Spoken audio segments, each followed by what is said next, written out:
তালি তো এক হাতে বাজে না, প্রেম কোনোদিন একদিক থেকে হয় না, দুই দিক থেকেই হয়, ঠিক না? ভালোবাসলে না 14 তারিখে ফুল নিব, নাহলে তো জুতোও দেখাইবো, ঠিক না? মনে হয় বুঝে না এরা। বুঝছে কি কয়? ভালোবাসলে না 14 তারিখে ফুল নিব, নাহলে তো জোরের থেকে জুতা দেখাইবো, জুতা, খবরদার যদি ফুল লয়ে আইলি, ঠিক না? ভালোবাসলে না ফুল নিয়ে বলবো আই ডট ডট ইউ, ঠিক না? মনে হয় বোঝে নাই। হ্যাঁ, আল্লাহ বলে দুনো দিকের থেকে হয়। বলো তোমরা আমাকে কতটুকু ভালোবাসো। কুদরতি হাতে তো অস্তিত্ব দিলেন, সৃষ্টির ভিতরে শ্রেষ্ঠত্ব দিলেন, সবচেয়ে সুন্দর গঠন দিলেন, সবচেয়ে সুন্দর রূপ দিলেন। নাইলে তো মহিলাদের, মিশরের মহিলাদের কথাই সত্য হতো, মা হাশা লিল্লাহি হাদা বাশার ইন হাদা ইল্লা মালাকুন কারীম। ইউসুফ মানুষ হইতেই পারে না, সে তো ফেরেশতা হবে। আল্লাহ বলে ফেরেশতা এত সুন্দর হয় না, ওটা অক্ষরে তৈরি, ইউসুফ কুদরতি হাতে তৈরি। কুদরতি হাতেরটাই সুন্দর হয়, ফেরেশতা এত সুন্দর না, ওটা হুকুম দিয়ে তৈরি করছি, কুন ফাকান। আপনাকে আমাকে কুদরতি হাত দিয়ে তৈরি করছেন। মুসলমানের ঘরে অস্তিত্ব দিছেন, কে নির্বাচিত করছে, কার সিলেকশন?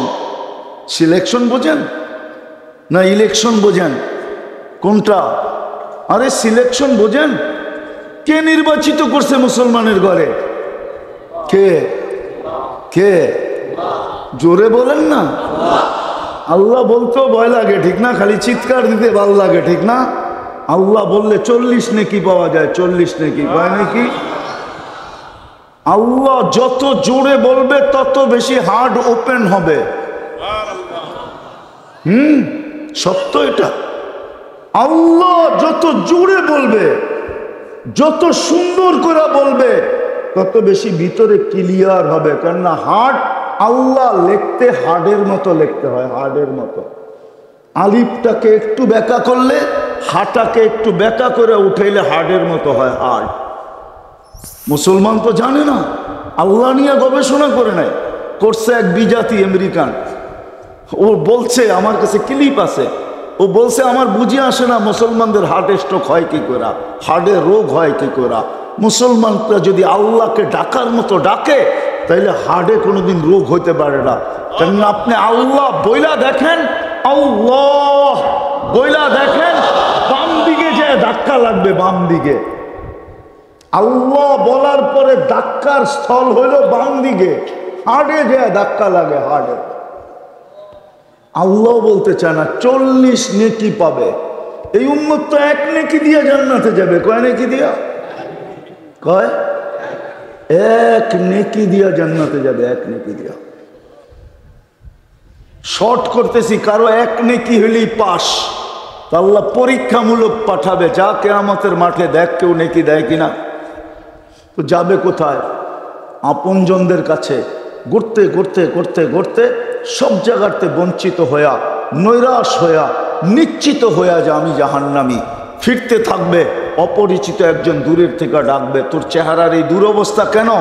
আপনজনের কাছে বললাম, কোনো কাজে দিল না, তোমাকে তো চিনি না। কারে বইলা দেখ না, কাজে দিতেও তো পারে। কয়েকটা নেকি লাগবে, একটা। রাগ হইয়া বলবে, বেশি বিরক্ত করবে তো, তো রাগ হইয়া বলবে একটা নেকি। কয় তারপরে পাস আর জান্নাত। তো জ্যাবের থেকে বাইর করে 1 নেকি ধরায় দিবে, ল বাঘ এখান থেকে। 1 নেকির লিগে চেহারার কি দুরবস্থা। ওর তো খুশির অন্ত থাকবে না, দৌড়াইতে দৌড়াইতে আল্লাহর কাছে যাবে। আল্লাহ জিজ্ঞেস করবে, এত খুশি কেন? কয় নেকি নিয়ে আসছি। নেকি? কয় কে দিল? কিয়ামতের মাঠে কি আপনি একাই, আর কেউ নাই? কেননা পাইলেই বাবলয়া ফেলবে। আমাদের সমাজের নিয়ম হলো কি, যুবক যৌবন পাইতে দেরি, স্টাইল শুরু করতে দেরি করে না। অথচ কয়েকদিন আগে ওর লঙ্গিরও খবর ছিল না, ঠিক না? রাত্রে ঘুমাইতো, সকালে উঠা মায় কইতো, তুই কই, লঙ্গি কই, ঠিক না? আর এখন যুবক হয়ে গেছে, ভাব দেখেন, একা হাঁটে তো এক স্টাইলে, মোটর সাইকেলে থাকলে আরেক স্টাইল, পিছে যদি কেউ থাকে তাহলে তো কোনো কথাই নেই, ফুল চার্জ। দেখবেন পাইতে দেরি, বাবনিতে দেরি করে না, ঠিক না? আরো উদাহরণ দেওয়া যায়। পাওয়ার আগে সবাই রে বুকে জড়াবে, আর পাওয়ার পরে আর কাউকে চিনবে না, ঠিক না? তো ওই বেটা এক নেকি পাওয়ার পরে বাপ নিবে, বলবে কিয়ামতের মাঠে আপনি একাই। তা আল্লাহ হাসবে আর বলবে নেকি কে দিল, ওরে ধরে নিয়ে আয়।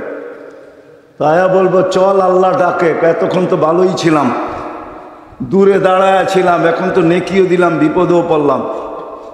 আল্লাহর কাছে যাওয়ার পরে জিজ্ঞেস করবে কিরে এই দিনে তুই নেকি দিলি কেন? তো ও একটু বাবলয়া বলবে নেকি তো আসি একটা, আবার কি কামে লাগবো?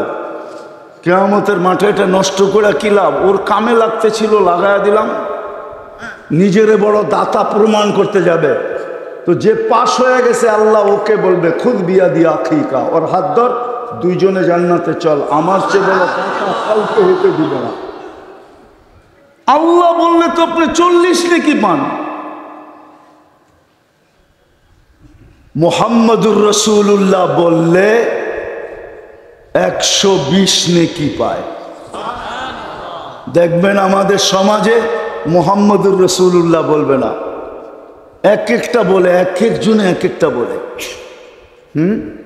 কেউ বলে হুজুর সাল্লাল্লাহু আলাইহি ওয়াসাল্লাম, কেউ এটা বলে, কেউ সেটা বলে, কিন্তু বলা উচিত কি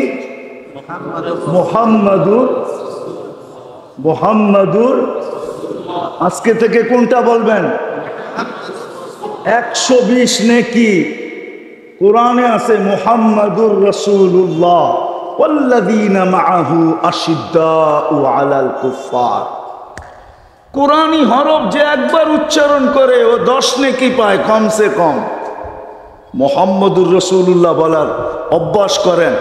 তো যেটা বলতেছিলাম, যে আল্লাহ মুসলমানের ঘরে অস্তিত্ব দিলেন নিজের সিলেকশনের মাধ্যমে, উম্মতে মুহাম্মদী বানাইলেন। আজকে আমি মুসলমান বটে, কিন্তু ইসলাম আমার ভিতরে কতটুকু? আল্লাহ রাগ হবে না তো হবে না কেন? আমি যদি আল্লাহকে আরো প্রশ্ন করি উল্টা, যে আল্লাহ অঙ্গীকার তো অনেক ছিল, কোরআন হাদিস দেখলে দেখা যায় আপনি আমাদেরকে অনেক ভালোবাসেন, 1.25 লক্ষ উম্মতকে আর কতটুকু বাসলেন? আমার মনে হয় ওদেরকে ভালোবাসার ছোঁয়া দিছেন, আর পুরা ভালোবাসার পাত্রটা আমাদের উপরে ঢেলা দিছেন। এত ভালোবাসার পরেও, অঙ্গীকারের পরেও আল্লাহ অঙ্গীকার করছে। অঙ্গীকার আমাদের নবীজির সাথে অঙ্গীকার আছে যে লা আতরুকু উম্মাতাকা ওয়াহদা, আপনার উম্মতকে আমি একা একই ছাড়ব না। অঙ্গীকার আছে আপনার উম্মতকে আমি দেখা রাখবো। অঙ্গীকার আছে আপনার উম্মতকে সমূলে ধ্বংস করব না। কত অঙ্গীকারই তো গণাইতে গেলে অনেক সময় চলে যাবে। আল্লাহকে যদি প্রশ্ন করি, তারপরও এত খরা দেন কেন? এরকম বিপদ মুসলমানের উপরে চলতেছে। 8 মাস হয়ে গেল, 34-35 হাজার লোক মারা গেল। তাও ফিলিস্তিনের জমিন, ফিলিস্তিন আপনারা চোখে দেখেন না, মিডিয়ায় দেখছেন। আমি চোখে দেখছি 14 বছর আগে। আমার গলি গলি ঘুরা আছে। আপনারা আমার চেয়ে বেশি ফিলিস্তিন চিনেন না, আপনারা আমার চেয়ে বেশি জানেন না ফিলিস্তিনের মাটিতে কে কে ঘুমায় আছে। আপনারা জানেন না ফিলিস্তিনের বালুর কণার সাথে কি মিশ্রিত আছে। আপনারা চিনেন না, জানেন না। ওইখানে এত লোক, যেখানে ইব্রাহিম খলিল শুয়ে আছে ওয়াদিয়ে খলিলে, যেখানে মুসা আলাইহিস সালাম শুয়ে আছে ওয়াদিয়ে মুসা, যেখানে 70 জনের বেশি চিহ্নিত নবীরা শুয়ে আছে, শত শত সাহাবা শুয়ে আছে, যেই জমিনের মাটির কণার সাথে বরকত মিশ্রিত, বারাকনা হাওলা, যেখান থেকে আমাদের নবীজি আরশের জন্য টেকআপ করছেন। মক্কা থেকে বাইতুল মুকাদ্দাস পর্যন্ত রানওয়ে ছিল, বুরাকের রানওয়ে, বুরাক দৌড়াইতে দৌড়াইতে দৌড়াইতে রানওয়ে অতিক্রম করে ওইখান থেকে টেকআপ করছেন। যেখানে 1.25 লক্ষ নবীদেরকে আল্লাহ একত্রিত করছেন। ইমামতির জন্য বাইতুল্লাহ ছিল না, করলে কি হইতো? আল্লাহ তো বাইতুল মুকাদ্দাসে জমা করছেন, ইমামতি করছেন, সমস্ত নবীদেরকে একত্রিত করছেন।